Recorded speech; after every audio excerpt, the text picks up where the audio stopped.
Good morning, ladies and gentlemen. Welcome to the SHANTA Gold Limited investor presentation. Throughout this presentation, investors have been in listen-only mode. Questions are encouraged and can be submitted at any time via the Q&A tab situated on the right-hand corner of your screen. Simply type in your question and press send. The company may not be in a position to answer every question it receives during the meeting itself. However, all questions received today will be reviewed by the company and published responses where it's appropriate to do so. These will be available via your Investor Meet Company dashboard, and you'll be notified once these are ready for your review. I'd also like to remind you this presentation is being recorded. Before we begin, we'd like to submit the following poll. I'd now like to hand you over to Eric Zurin, CEO, and Luke Leslie, CFO of SHANTA Gold Limited. Good morning. Good morning. Thank you very much, and welcome to our audience this morning, this afternoon, this evening, wherever you might be around the world. My name is Eric Zurin, and joining me today on this call is Luke Leslie, the CFO of SHANTA. I'm going to take you through these slides, and while I do that, I'll take myself off screen to allow you to see the slides in greater view. And we'll spend probably the next 20 minutes or so going through a bit of an update on SHANTA, where we've come from over the last few years, but most importantly, how SHANTA is set up for the future and where we will be spending money and why we will be spending money in certain areas, particularly around exploration. But just to get going and to introduce you a little bit to the team at SHANTA and the board specifically. As I mentioned, my name is Eric Zurin. I'm the CEO of the company and have been since 2017. Just a few words on myself. Over the last 20 years, I've worked with different groups, including UBS, Bank of Montreal, BMO, in the mining investment banks around the world, and more recently in Africa for the last 6 or 7 years. As I said, Luke is on the line with me today. Luke and I have worked together for the last 15 years in various roles around the world, and have spent the last 4 years together at SHANTA. Across our board, we are very fortunate to have such a strong pedigree of skills and talent.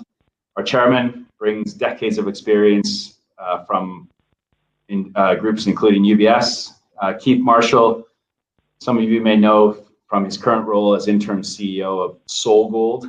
Keith is a globally known underground mining engineer and spent the final 22 years of his career with Rio Tinto. He was heading up Oyu Tolgoi, one of many projects in Mongolia. And Ketan Patel, who's a very successful operator and businessman. He's been operating in Tanzania and Kenya for the last 30 years. You can see another director to be appointed, and that should happen sooner than later. Just on to slide 3, just to introduce SHANTA, and then we'll get into what I think is more interesting than just the facts. What is SHANTA? Well, we're the third largest gold company in Tanzania, behind Barrick and AngloGold. And it's really no surprise that the two of the top 4 gold companies in the world are operating in Tanzania, because it is one of the best endowed gold mining destinations in the world. There has been over 40 million ounces produced out of Tanzania in the last 35 years. So SHANTA, as you can see here, we have 3 assets across 2 countries. The president of Tanzania today is in Nairobi, forging stronger relations with the Republic of Kenya, and I just saw that come across the wires a few minutes ago. We are profitable as a company. We've demonstrated value upside through exploration, and we've been in production now for 8 years. And so that's over that period, we've now shipped over $1 billion of gold. We are a real company. We have 750 employees. And we've generated significant contributions to the host countries and communities. As a company today, we have a market cap of $200 million. We're trading on 2.7 times EBITDA, 12 times earnings, and just last week we paid our maiden dividend, implying a yield of 1.4%.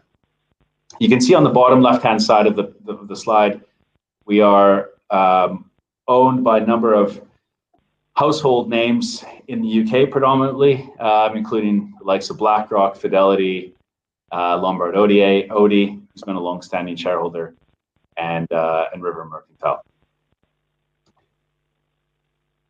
On to slide 5.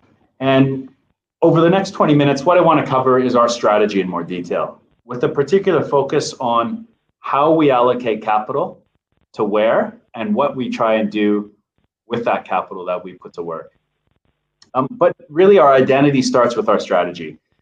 And in 2017, the current management team that's in place today, we looked at how we could do things differently, because at the time, we were in the same country, same commodity, with the same assets, yet the results over the last couple of years have been nothing but the same. They've been starkly different, and there's been a clear turnaround over that period. And you can see that on the right-hand side of what we've done versus our peers in terms of shareholder performance.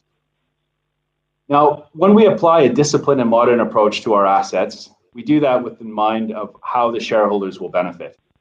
And to do that, we do that with a decision-making framework that's applied to the New Luika gold mine in particular. What do we have there? Well, we have a really strong culture. 99.5% of our workforce is indigenized. These are Tanzanians who've either trained abroad and come home, or who've trained in Tanzania, who've been part of that 40 million ounces produced. We hire for attitude, we train for skills, and this is by design, which gives us a sustained competitive advantage. On the asset side, again, another enabler to the success that we've had and are having. Asset quality really is about taking what we have in the ground and optimizing it to make it perform to the best that it can. Really, the way we do that is through continual optimization of the assets, looking at ways to extract more gold for less amount of money, and to valorize more of the resource. But really, finally, and the message I want to deliver on in this presentation is around how we allocate capital and how we're allocating capital over the next 12 months. Because we are allocating a significant amount of money to exploration, and we're doing this because we think that's money spent in the right area, carefully, with an owner mentality. I'll take you through the arguments and what we hope to achieve with that exploration spend. On to slide 6, just a quick summary of where we've come from over the last few years. Well, Shanta really has transformed itself from a single asset producer to now having a diversified portfolio of 3 very exciting assets. We now have over 3 million ounces of resources contained, versus the 1.2 we had in when I joined the company as CEO. And we have the right culture to demonstrate the value in these assets. The team is fully motivated. All of our top managers are shareholders and are remunerated through linkages to the share price. We've evolved as I said, since 2017 to where we are today. On slide 7, you can see here what that's meant for our balance sheet. And this is really important because now we finally have the platform financially and operationally to then now pursue the growth that's inherent in our portfolio.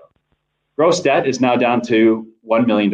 We made our final large repayment to the convertible loan note holders last month. We have effectively no debt, and we have a cash balance, a net cash balance, I think we last reported at $31 million US. We're strong with cash flow. We have last year reported $64 million of EBITDA, which generates that 2.7 times EV to EBITDA multiple, very attractive. And our market cap has gone up by nearly 5 times since 2017. So we are more relevant, we're more noticeable, and we're appealing to more of the masses through now being able to pay a dividend and returning some of that capital. So it's been a big change and well supported by a really strong team on the ground in Tanzania and more recently in Kenya. On to slide 8.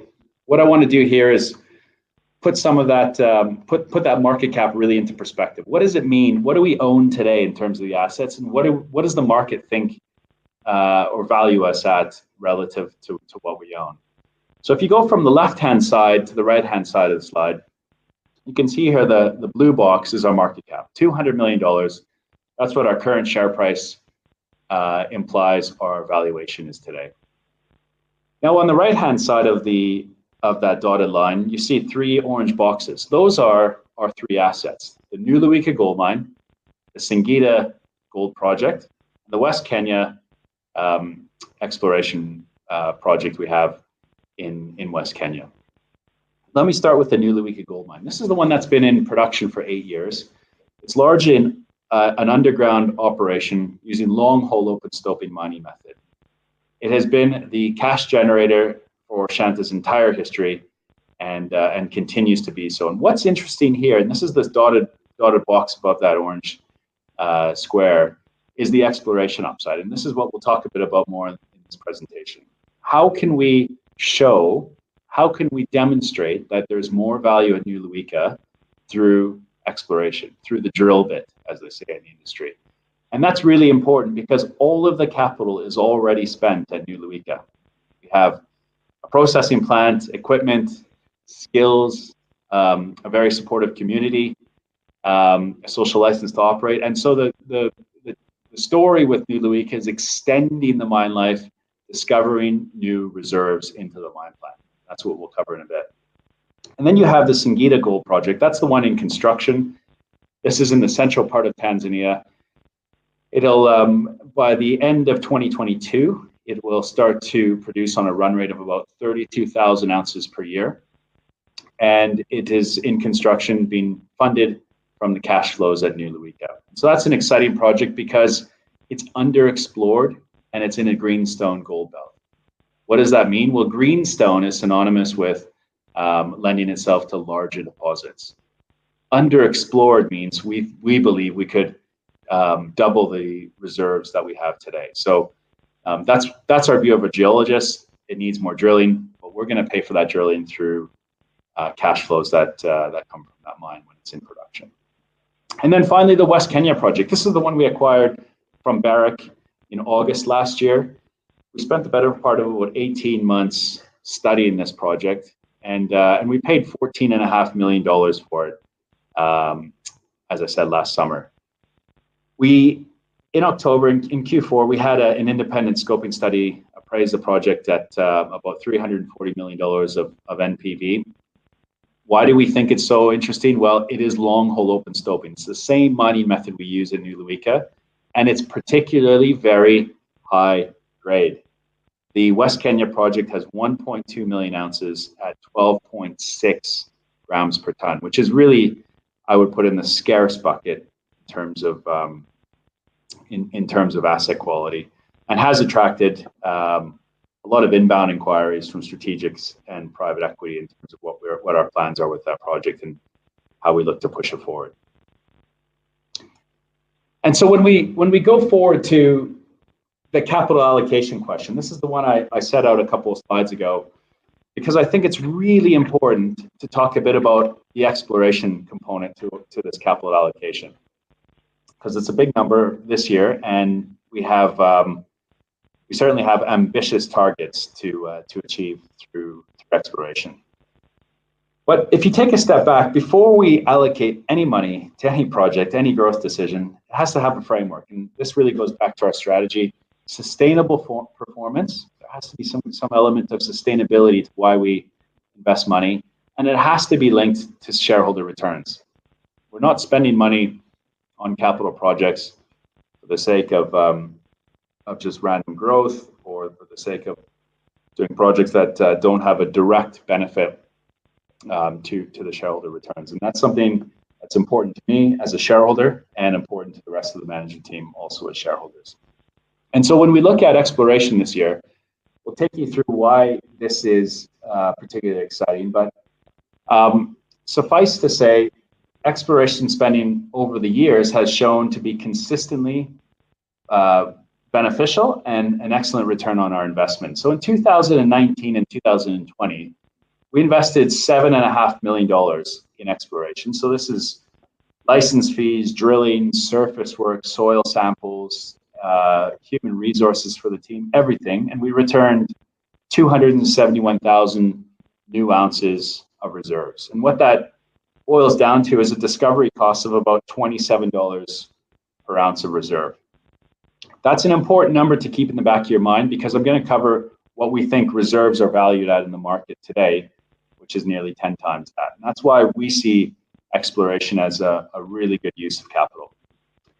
So when we look at our budget for 2021, The headline number is $18 million spent across the three assets to do a lot of things, but also including 80,000 meters of drilling. And that's a lot of drilling compared to other junior companies in the sector. But we think it's going to be money well spent, and we've had some very good results so far in the first quarter, including a resource upgrade at very attractive grades. Now, there's another point worth making, and you when you think about exploration, you must think about where do the exploration dollars go? And in 2021, 78% of the money spent in Tanzania will go into exploration on the mining licenses. So this isn't wildcat drilling, this isn't greenfield drilling, scout drilling, off in some bush. This is drilling where we already know deposits exist, and we're looking to either expand those deposits, extend them along strike, or effectively test them at depth. And the Luika results we had announced last month are a perfect example of how we spent $500,000 and proved 76,461 new ounces in indicated at a grade of 7.97 grams per ton. I mean, just a fantastic use of capital to generate new high quality resources. And so this is the way we think about exploration. Obviously at West Kenya, there aren't mining licenses, but we're drilling predominantly around where we already know there's the high quality or high grade deposit already exists. And so when we look, when we do a deep dive now over the next 4 slides at New Luika and West Kenya, what I want to take you through is our approach to exploration, how we think about the outcomes we want to achieve, which effectively generates or drives the amount of money that we want to spend. And if you look at slide 10 here, we have a pretty simple grid showing 4 different boxes, all different colors. So at New Luika, this is our producing gold mine. Their starting point here is what we have today. Well, we know we have a reserve grade averaging about 3 grams per ton, and we have a plant that has a throughput of about 2,400 tons per day. So those are given. That's an input, effectively. And so improving on either one of those inputs will drive higher production without incrementally more capital.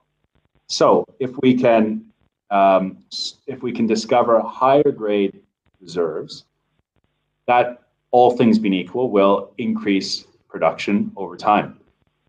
If we can discover new resources, and I've put here an inflection point, a reserve quantum inflection point, whether that's 500,000 ounces of total reserves or 600,000, whatever that number happens to be, do we then think about structurally increasing the plant size and increasing that throughput of 2,400 tons per day? Because we just had some recent success on that.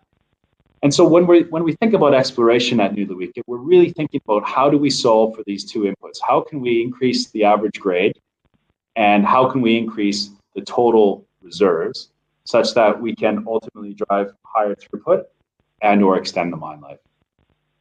Let me give you an example here. So in Q1 2021, as I mentioned, we put 6 diamond holes down at the Luika deposit. That resulted in a very high quality increase in the resource, and particularly around the grade. And this for us was just an excellent demonstration of money well spent, as I said earlier. So our measured and indicated resources increased by 9% at New Luika. The overall measured and indicated grade increased by 6%, and that cost us $500,000. So then on to an example of where are we drilling now at the New Luika Gold Project. So we know what the strategy is. We know that the 2 inputs being higher, we're trying to solve for higher reserve grades or more reserves to potentially justify a bigger plant, which, by the way, has I think very limited capital implications, as we've shown over the last couple of months with the 3rd mill. But so given those 2 inputs, what are we trying to target? And here's an example of this area I've been mentioning. Look at the top right-hand side to start with. This is a long section of the Luika deposit. And what we've done here is we've circled the 3 areas that were drilled specifically in in the first quarter and announced in March and April. And what you can see here is 4.5 meters at 25 grams, 9 meters, 11 grams, 8 meters at 5 grams. And this is now over 250 meters vertical. And it's showing that there's a very high grade system on the western side of the Luika deposit. Let me take you back 12 months. And this is before we restarted the drilling at Luika. So call it start of last year. And since then, the measured indicated resources at the Luika deposit have increased by 120% to 355,000 ounces at a slightly higher grade. That is what I would say success through exploration. We had a target in mind, we allocated capital, and we had very specific results that added value over the long term. And so this is our strategy with New Luika generally. What should you be looking out for over the next couple of months and the next couple of quarters? Well, I can report today there are now 4 rigs actively drilling at New Luika Gold Mine. These are drill rigs. We're drilling at the Luika deposit, Bohemia Creek East, Bohemia Creek North, and we'll soon be moving one of the rigs to the Porcupine South target, which we've just declared new resources at as well. So there's lots of activity on the licenses. Activity, we hope, translates into results, and we have the track record to show that exploration activity has been profitable and successful to us. Now let's move on to the West Kenya project, because this is, I think, one that's widely overlooked by the market, particularly around the potential here. So last year we acquired this project, as I said, for $14.5 million. That implies a purchase price of $12 per ounce. So we paid $14.5 million, 1.2 million ounces, $12 per ounce. You can see that that's the first bar on the left-hand side of the bar chart. What's our strategy with the West Kenya project? Well, again, what we know, what our starting point is a very high-grade resource, 1.2 million ounces at 12.6 grams per ton. And our priority is to move that resource into higher confidence categories. So measured and indicated, and ultimately proven and probable reserves. And the reason we're doing that is because as you move through higher confidence categories, these resources in the ground, all things being equal, should attract a better valuation. It's sort of like moving a house from a very distant rural area to a very affluent area in a big city. Same house, different location, much more valuable. And so these ounces, it's the same ounces, but they just happen to be more valuable in different categories. How do you do that? Well, it takes drilling to do that. And that's what we are doing now. We have 2 drill rigs actively turning, and a third, we've just agreed terms yesterday. A third will be joining the fleet this month to accelerate that drilling process. So if you look at the top right-hand side of this page, what we did here is we just did an illustration of what the potential value of the West Kenya project could be under different scenarios. So let's just take the $160 per ounce scenario. This is the measured and indicated. And so if we can convert less than half of the ounces, the 1.2 million, if we can convert less than half of those into measured and indicated, all things being equal, the value of the West Kenya project should go from $14 million to $80 million. So that's, I think, a target quite achievable from my perspective. Now, if we could move that into that same $500,000 into the reserve category, that starts to get interesting as well at $125 million of value.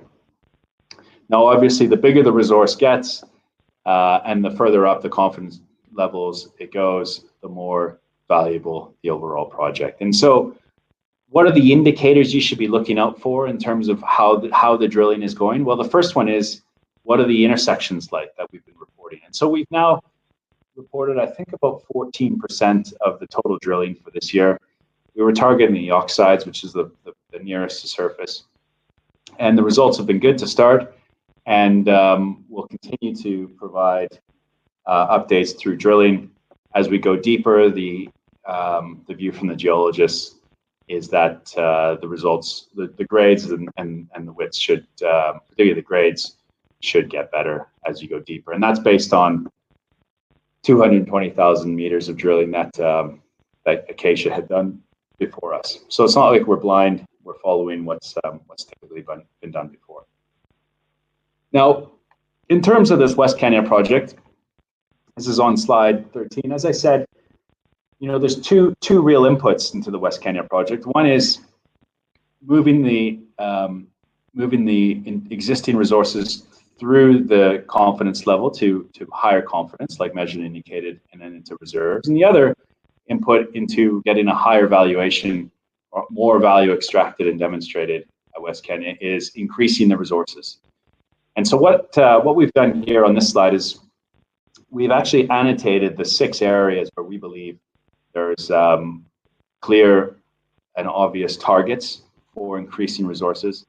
I've taken out the individual resource targets at each of these areas, but the geologists roughly believe that the 1.2 million ounces could become twice that, so 2.4 million ounces through some of these targets. And again, that's the other value lever, is increasing the actual resource side. Now, just to remind you, we also have 1,162 square kilometers of ground, which is the equivalent of inside the M25, just a bit less than that. So it's an area where we have a lot of exploration to do. But this is our focus to get going. Now, if we go on to 2 more slides, and then we'll open up for a few questions. So just to remind you, we've talked a bit about where we've come from as a company over the last few years, the people we have in place. And then we've talked about how we allocate capital, which is really around sustainable performance and linked to shareholder returns. And then we've talked a bit about what capital we've allocated this year, predominantly into exploration, because that's been such a game changer for us in terms of creating value over the last couple of years. And so in terms of stepping away from that capital allocation argument, now looking at other drivers of potential value demonstration within Shanta, the big one here is that we have a $30 million VAT receivable with the government of Tanzania.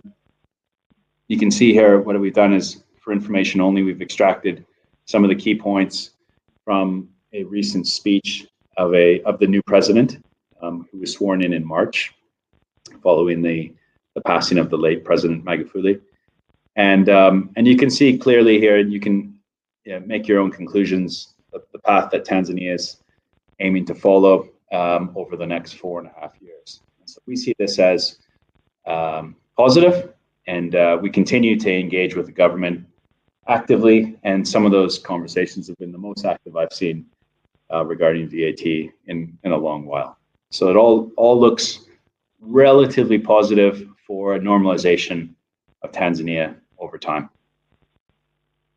And then finally, as an investor, when should you be looking out for updates? What kind of updates should you be expecting? Well, we jotted down a few here on this slide, but again, if you take a step back, 5 of the next 8 shareholder updates are linked to exploration. And that's not really a surprise given the amount of money that's being spent in exploration, the amount of drilling that's going to take place this year. And what's so exciting about exploration is it is typically incremental, but can also be transformational. If you have large exploration discoveries or things that significantly change the structure of the resource within Shanta, that can help drive exponential returns. And that's really we think for the benefit of shareholders. As I said, we've had a lot of history of good and successful exploration. We look to do more this year and going forward. And so starting with over the next couple of weeks, we'll have another update out on West Kenya results, where we continue to get assays in. I think we've now had two recent batches of assays. So we're just getting a bit more data together, and then we'll provide an update. Nothing new to report here, other than we continue to be excited by what we're seeing. Literally, what we're seeing coming out of the ground. New Luik, as I said, 4 drill rigs are actively turning, and we'll have an update out again over the next couple of weeks. And then as we move into phase 2 drilling at the West Kenya project, that really is the clear milestone for recalculating the resource at the West Kenya project.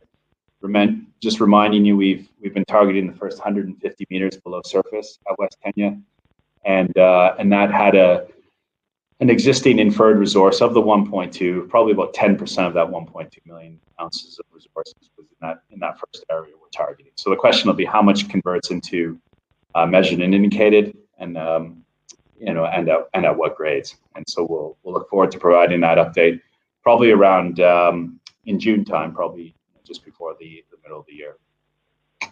Obviously, in the second quarter or in the third quarter, we'll have results out on the second quarter production from New Luik, and then our interim results, which for the first time ever will show a realized gold price linked directly to spot, as we have no hedging obligations. Those were all extinguished at the end of last year. And so, with that, I'll wrap up again with some closing comments and open up to questions. As I mentioned again, Shanta's capital, we believe, is best allocated to exploration, given the value that we've been able to demonstrate over the recent history. And we have a really exciting next few months ahead of us with 7 drill rigs now operational across our 3 properties. With that, as I said, that ends the formal presentation. I'll open up to any questions for myself or Luke, the CFO, who's also on the line. That's great. Eric, thank you very much indeed for the presentation. Ladies and gentlemen, do please continue to submit your questions using the Q&A tab situated on the right-hand corner of your screen. But just while Eric and Luke take a few moments to review those investor questions submitted already, I'd like to remind you that the recording of the presentation, along with a copy of the slides and the published Q&A, can be accessed via your investor dashboard on the Investor Meet Company platform. I'd also like to remind you that your feedback is important to the company. And immediately after the presentation has ended, you'll be redirected for the opportunity to provide feedback in order that the company better understand your views and expectations. Eric, Luke, before we go on to the questions submitted during the event, we had a couple of pre-submitted questions which I could perhaps pose to you, some parts of which obviously you have covered off in the presentation, but if there is anything further to add, that would be fantastic. The first one reads as follows: what is the timeline for the West Kenya mine operation? That's a good question. Really, what we've said back in October is we're looking at a 5-year period from raising the capital to continue exploration to actually producing a doré bar out of a gold plant. How that 5 years breaks down really is around 2 years of exploration, and so we promised about 150,000 meters of drilling, up to 150,000, depending on what we need to do, to ultimately upgrade a resource into M&I and then into reserve, and then following that 2-year period, up to another year for a bankable study, and 2 years to build the actual operation.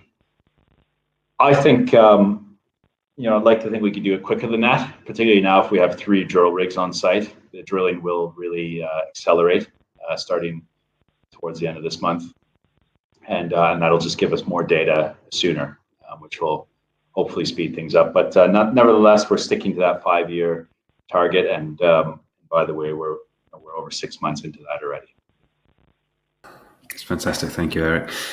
You did cover part of this off just in the summary there, but so can we have an update, please, on the VAT receivable issue? Yes, no, absolutely. That's a great question. I don't know if Luke's on the line. If Luke, you wanted to talk a bit more about that from a finance perspective? Yeah, no, happy to do that. Look, what we're finding is with the new regime in country, things are moving very quickly. So previously, the issue that we had was we just had a complete lack of engagement with the revenue authorities. They were not willing to to really talk to us. And so things were getting very stuck. That's all changing. We're now in discussions in relation to ongoing audits of VAT, which is something that always used to happen, and that's now all restarted. So that's very encouraging. We were also getting a lot of support from all the right people in the government in relation to the $23 million, which was previously caught under this raw mineral dispute. So look, we couldn't have any more encouragement than we're getting, and we're working very hard on unlocking all of the value that's in those receivables. That's great. That's great, Luke. Thank you. Sorry, moderator, over to you again. No problem. The final pre-submitted question we've got here is: Singita is currently planned for 35,000 ounce production. Subject to higher grades and greater resource being discovered booked, how easy is it to scale up to 50,000 ounce production, and is it a costly process? That's a great question, because the reality at Singita is there is that potential. It wouldn't surprise me to see Singita produce more ounces or produce similar ounces for longer, but ultimately we want to produce more ounces faster, because that maximizes NPV. Now, to answer the question, the way we've designed the processing plant, particularly the crusher with Metso, which is the supplier we've engaged with back in December last year, is we've added a third stage to the crusher. So it's a 3-stage crusher, which gives us more throughput capacity on the front end. And that's by design. Again, that costs us an extra $500,000 on the crusher, but it effectively allows us the flexibility or the optionality to increase the throughput without having to change the crusher in the future. And that's something we purposely did at New Luica back in 2014 when they put in a new crusher. The first crusher didn't work, and so that's proved to be very useful as well. Now, in terms of changing the plant, we've proven it. Adding a third mill, or in Singita's case, adding a second mill, is a relatively straightforward process. It cost us about $550,000 to install, and it increased our throughput by about 14%. And that was a relatively small mill we added at New Luica, but very valuable for us to be able to lower our cutoff grade. Could we do the same at Singita? Absolutely, without a doubt. Adding another mill is no trouble at all. Ensuring that you have the back end, so the elution in the elution capacity in the gold room, is critical, and that's something we're designing with the Australian vendor with Singita. Now, where you'll find when you typically add new throughput, you typically find the bottleneck moves to the tailings storage. Either the TSF isn't big enough, or the infrastructure to move material from the plant to the tailings needs upgrading. It's typically the first one which causes the most concern in terms of infrastructure. And that's something we're looking at right now with tailings design, to see if we modularize the construction of the tailings, whether we think about putting a second tailings dam next to it in the case where we have to, just making sure we're thinking 3, 5, 7 years ahead, as opposed to just thinking a couple months ahead. So that's a great question, and Singita certainly has that potential to unlock more production. That's fantastic. Thank you very much, Eric. Thank you, Luke. Obviously, we had a number of questions submitted during the event itself. I know some of which we have covered off in the presentation, so we won't labour again over those. But Eric, perhaps I could just ask you just to click on that Q&A tab and just start at the top there and just see if there's any further questions that you can add some colour to. That'd be really helpful. Thank you. Sure. Thank you very much. The first one here really is around valuation. We get this a lot from our shareholders. Why is Shanta valued the way it is? It's on one hand, we can see the arguments. It's in Tanzania, which has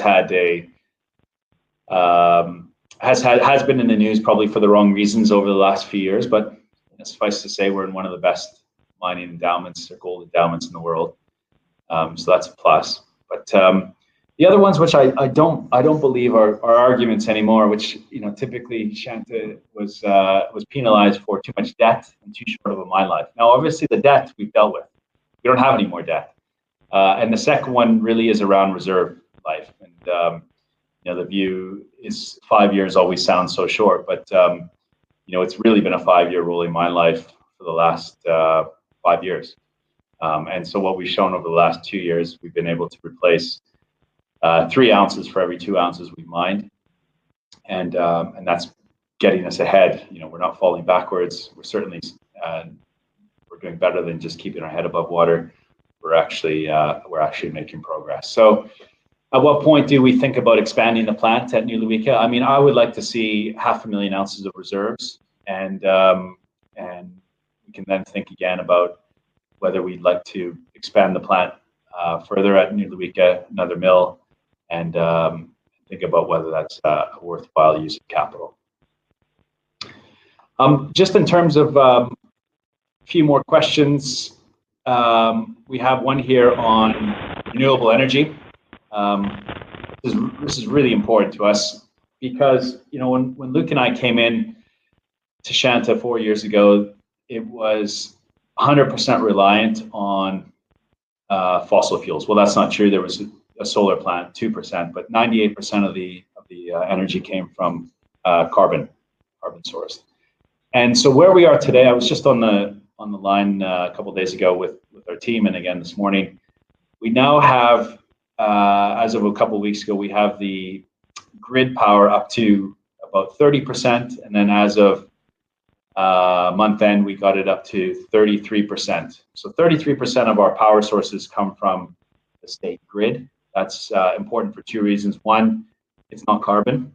I think it's predominantly clean energy, and the second is it's less than half the cost of burning HFO. So it's it's a kind of a double whammy in terms of a win-win for Shanta, and we're trying to get that up to about 40% before looking at structurally changing it. So that's a really good outcome for Shanta. In terms of maybe I'll ask Luke just to comment a bit about the question here is Shanta's acquisition of the West Kenya project. If we think it's so great, why were there nobody else looking at it? What are the risks around it? Political risks, are they being underestimated? Luke, really the question here is what's the catch with West Kenya, and why is it valuable to us and not so much to the vendor? Luke, do you want to cover that just a bit? Yeah, I'll answer that one, Eric. It's an interesting one. With West Kenya, remember we bought it off Barrick, but we actually did the original deal with Acacia. So Acacia and Barrick were going through this pretty difficult relationship at the time. Barrick took the side of the Tanzanian government. If you recall, there was a $190 billion tax put on Acacia. So Acacia they quickly decided to run a process on West Kenya, and they didn't have all the data together. It was an unusual process in that there weren't very many people invited, including us. We heard about it, and so we asked if we could get a look at the information. We really had to assemble a lot of the data ourselves.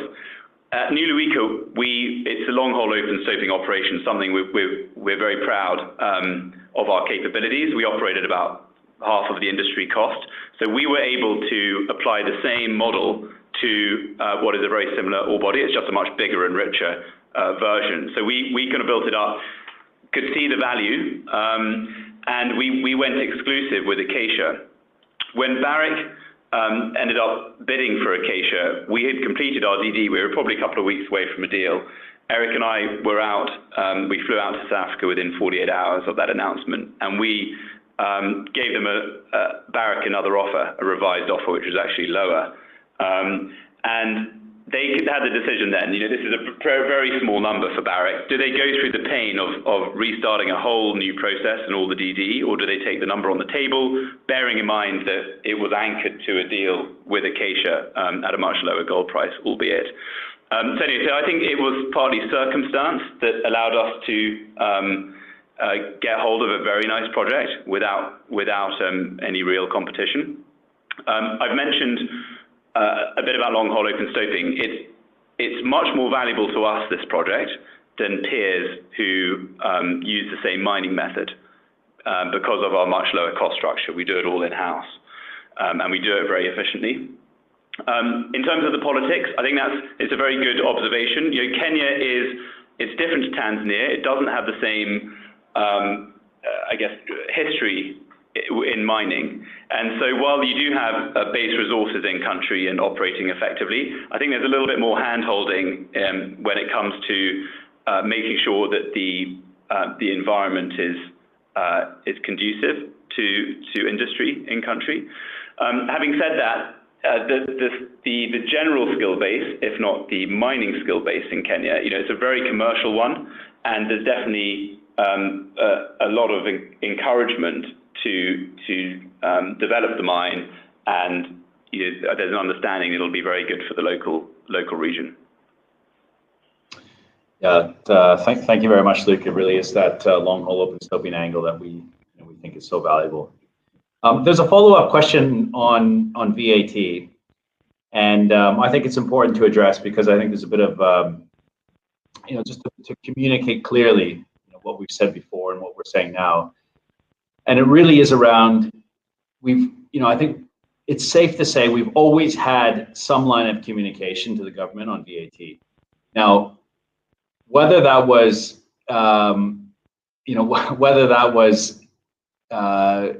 a very robust line, we certainly had the year of the mining minister. We could meet the revenue authority to talk about our VAT. But there wasn't so much, I think, particularly on the Revenue Authority, two-way engagement. We felt, we'd describe it, we felt somewhat disappointed. And what's changed since then? And I'll say this. I mean, some companies in these countries, I'd like to mention Acacia, at some point didn't have any engagement with the government. It was literally the government didn't want to meet them at all. So I think it's important to have engagement. We've always had dialogue on VAT. Now it's the question of how much dialogue and kind of at what detail. What's changed in the last 4 weeks is that the dialogue has significantly increased. There is a sense that for Tanzania to move forward, it has to deal with the past. And I think that's also coming from some of the donor groups, the likes of the large international donor groups like the IMF or the World Bank, who say Tanzania must deal with past arrears before it can receive additional funding. Now, I don't know that for sure, but I imagine those are some of the kinds of conditions you would expect to see before loans are made. So I think that's really important to understand. We've always had a dialogue. The dialogue has just significantly improved over the last couple of weeks. Eric, sorry, Eric. Do you mind if I just?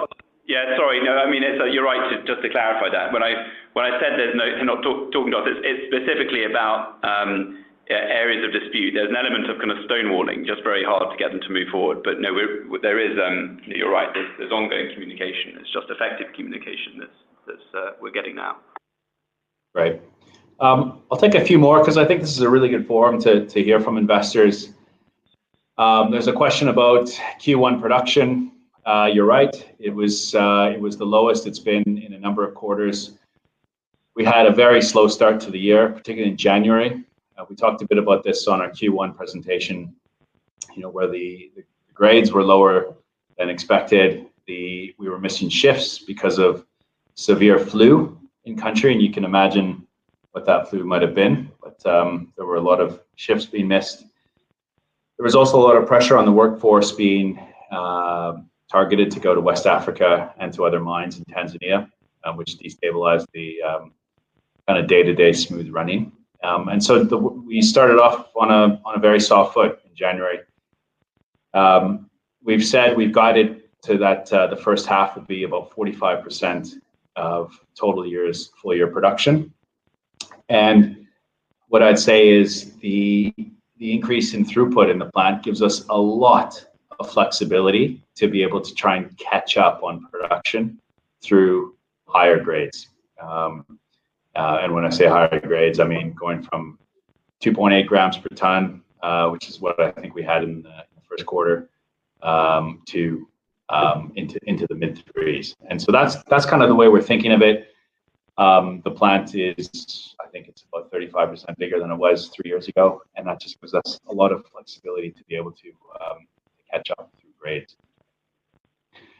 In terms of just looking at the questions here, there is a question on M&A. We don't talk openly about M&A, unfortunately.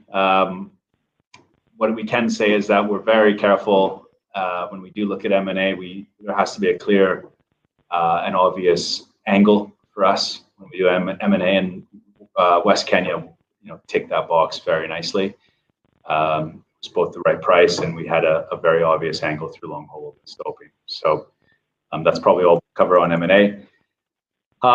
In terms of Luke, I might put you on the spot here, give you a couple seconds to think about this one, but cost of capital. How do you think about our marginal cost of capital? Where do we source capital for growth?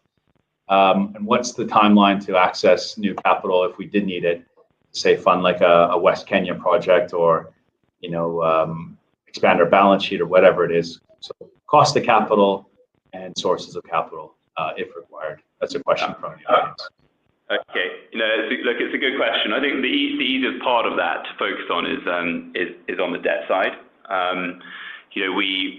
We've previously borrowed quite a bit. At the moment, there's only just over, I think, between $1 and $2 million left of debt. We actually had a very advanced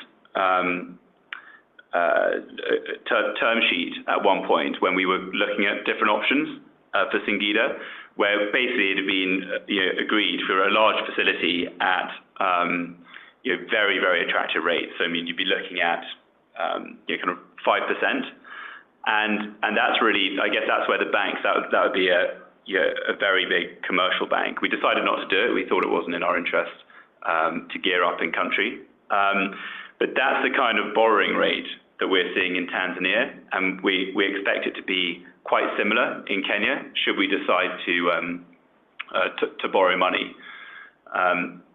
So Eric, I don't know if that kind of helps answer the question. Anything else you want to add? That's great. No, that's great. That's great, Luke. Thank you very much for that.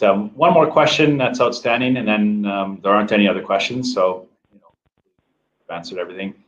I'll go first, Luke, then you can add your points. But the question, Luke, is what are the risks we see going forward in generating the returns we expect to see?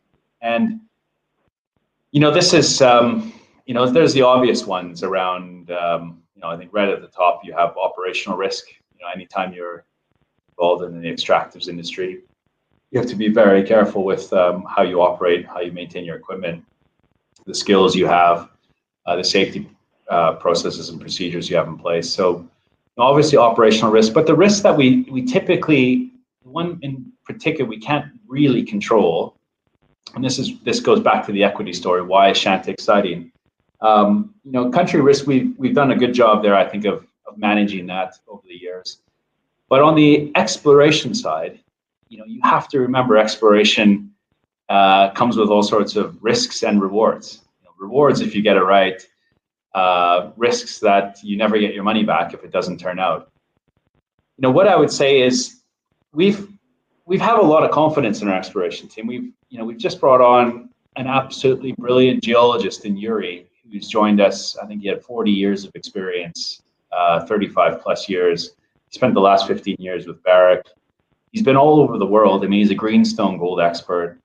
And the ideas he's generating, we have these exploration workshops. We had one in March. There's one ongoing right now. One again at the end of May. Are fantastic. I mean, just to put it out there, Yuri has now been in Kenya since January the 10th. He hasn't gone home. So he's had some breaks, but he's fully committed. He is very excited, and I think exploration has to come with the right mitigants in place, and the right mitigants are, I think, people. You want to make sure you have the right set of skills and experience before you allocate capital. So that gives us a lot of comfort, and again, it'll be in the results. But just to put it out there, that 18 million of exploration is discretionary. It could have been in the form of an $18 million dividend, to be blunt. But we think the return is far greater in exploration than it is in doing something like an $18 million dividend. Luke, do you want to cover anything else in terms of risks? Yeah, look, I mean, I'd put the risks. I'd put the risks in order. Gold price, then exploration, then political country. Whereas I think previously it would have been the reverse. I think it would have been, when I say previously, maybe 6 months ago, I would have said it was political, exploration, then gold price. So those are the three risks that I see to the business. That's great. Thank you very much, Luke. And to the audience, there are no more questions. Thank you. You've got through them all. So, Eric, Luke, thank you very much. You have addressed all those questions. And of course, if any further questions do come through, the company will be able to review those and we'll publish those where available on the Investor Meet Company platform. Eric, just before we do redirect investors to give you some feedback, perhaps just a final couple of closing words, if I may, that would be great. Great. Well, thank you everyone for first attending the presentation. We have another one scheduled in about 3 weeks' time, and it's important that we engage with our shareholders and prospective shareholders. The story really for Shanta is around exploration. We have these 3 assets. The second one will be built by the end of next year, but what we're seeing at West Kenya is very exciting. It's certainly accretive to what we paid for it. And the early results out of New Luika this year are highly encouraging. So we're confident that we're spending money in the right areas. It is linked to enhancing shareholder returns. It is sustainable. We believe exploration will give us a sustainable future. And for those reasons, I think Shanta really stands out as a particularly very exciting junior gold company. Terrific balance sheet, paying a dividend, attractive valuations, and a seriously exciting exploration portfolio. That's absolutely fantastic. Eric, Luke, thanks again for updating investors today. Can I please ask investors not to close the session, as you'll be automatically redirected for your opportunity to provide feedback. If you would just take a couple of moments to complete the feedback form, that'd be much appreciated by the company. On behalf of Shanta Gold Limited, we'd like to thank you for attending today's presentation. That concludes today's session. Thank you and good morning.